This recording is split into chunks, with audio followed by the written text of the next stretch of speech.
A local hovercraft club is literally walking on eggshells to prove the amphibious vehicle is safe on the environment.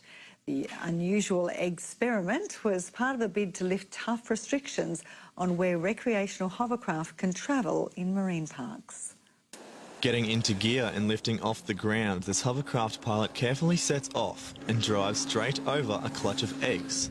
He's not making an omelette, but a point. The eggs survive intact. The local club wants to prove if hovercraft can't crack an egg, they can't hurt a marine animal. We're just trying to show people that hovercraft are ecologically friendly and we're not noisy and we think we can do our part for the environment. But while the state government classifies them as a managed vessel, they can't go anywhere near marine park land. Commercial vessels, I can understand not being allowed to traverse sandbanks and mud flats and things like that, but recreational vessels are much different to commercial heavy craft. The legislation for managed vessels was based on a commercial hovercraft 6 times the size of these ones.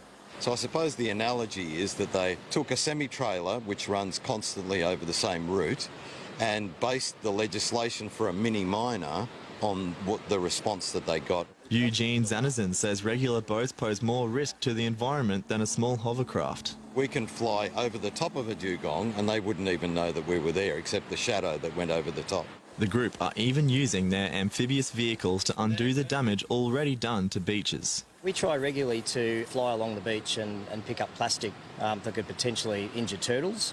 The state government is looking at changing boating restrictions in the Wide Bay, and the club says it will be pushing to have the rules relaxed on recreational hovercraft. The state government has been contacted for comment. Connor Rose, 7 News.